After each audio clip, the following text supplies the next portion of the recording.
Sleep hygiene. Train your brain to fall asleep and sleep better. When my clients come in for treatment for some of their challenges like depression, anxiety, or relational problems, one of the most common associated problems that they have is difficulty sleeping. This shows up as either having a hard time falling asleep, staying asleep, or just feeling tired all the time. Getting enough quality sleep can make your brain function much better, and you'll be better at solving problems and feel more self-control. In this video, we're going to talk about how to train your brain to sleep well, and it's called sleep hygiene. Change your brain. So sleep is essential for good mental health. Lack of sleep can actually cause mental illness. Research is showing that one of the most effective ways to treat depression is by helping people improve the quality and the quantity of their sleep.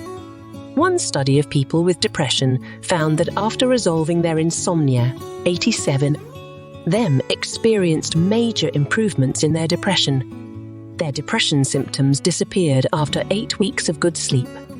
So, how do we improve our ability to get sleep? We can train our brain to sleep better. Sleep hygiene means going through a routine that trains your brain and body to know when to sleep. So, like a muscle that strengthens with practice, sleeping well is a skill we can develop. Okay, so, because you're trying to trigger the autonomic nervous system to start your sleep cycle, it's really important to use a routine. If you've ever tried to get a toddler to fall asleep, then you know how important it is to stick to a routine. Adults aren't too different. We can't force ourselves to sleep, but we can train our brain to know when to sleep. So, start by creating a wind-down routine before bedtime that the brain associates with sleeping. To do this, keep a consistent schedule.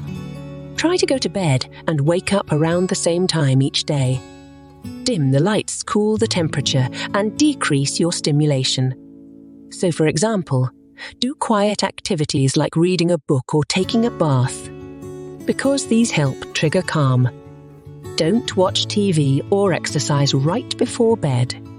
Another thing you can do is have a routine for right before bed. So, for example, in the evening you do a snack and you change into pajamas. Then you brush teeth and get into bed. Read a book, pray, and go to sleep. In addition to a routine, you can limit your naps during the day to less than 30 minutes. Cut out screen time before bed. So not only are devices like phones and tablets and very stimulating, and this triggers the alerting system in the brain, also the tone of the light emanated from your screen tends to have a bluish tint to it. And this is similar to the bluish light in the mornings.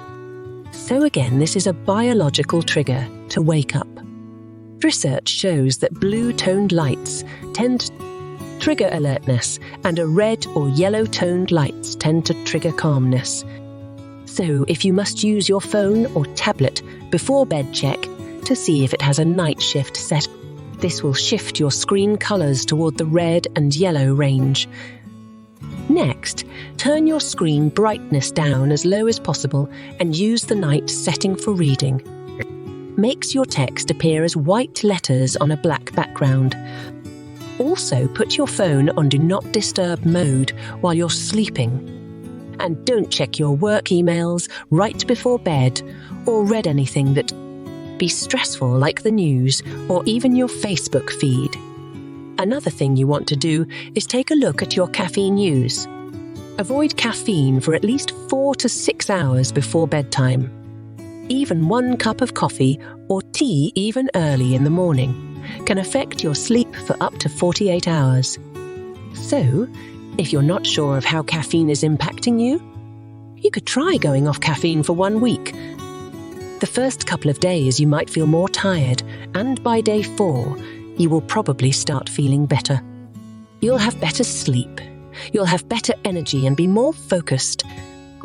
Most likely be waking up less at night, and you'll find it easier to fall asleep. Within 1 week, most people say, "I feel better off caffeine than on caffeine." They report better energy, better mood, and better sleep. Another thing you want to think about is limiting alcohol use. While some people believe that alcohol helps them sleep, and it might help people fall asleep, alcohol interferes with your brain's ability to sleep well and repair itself. So that leaves you feeling more exhausted later. Another thing to think about is to avoid rich, heavy, or fatty foods before bedtime. Anything that might cause heartburn or indigestion can interfere with sleep. But so can hunger. So you could try a snack like a banana and peanut butter before bed. A warm glass of milk before bed has also been shown in clinical studies. Be as effective as many sleep medications. Exercise during the day can also greatly improve your ability to sleep. 10 minutes of exercise during the day to sleep better at night.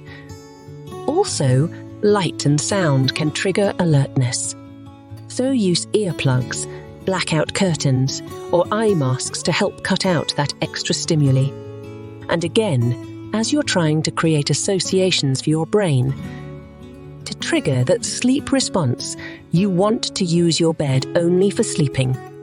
If your brain associates your bed with watching TV, working on your laptop, eating, paying bills, and etc., your brain is going to associate your bed with alertness and not sleep. If you're having a very hard time falling asleep or falling back asleep, try getting up, get out of bed, and do something really boring like listening to a boring audiobook or the old documentary. But don't do anything too stimulating. When I'm having a hard time sleeping, I like to listen to this show called Time Team, where a bunch of British archaeologists try and find something historical and mysterious. But it's a pretty slow show, and it helps me fall asleep. Okay, I hope you found these tips helpful. Thanks for watching and take care.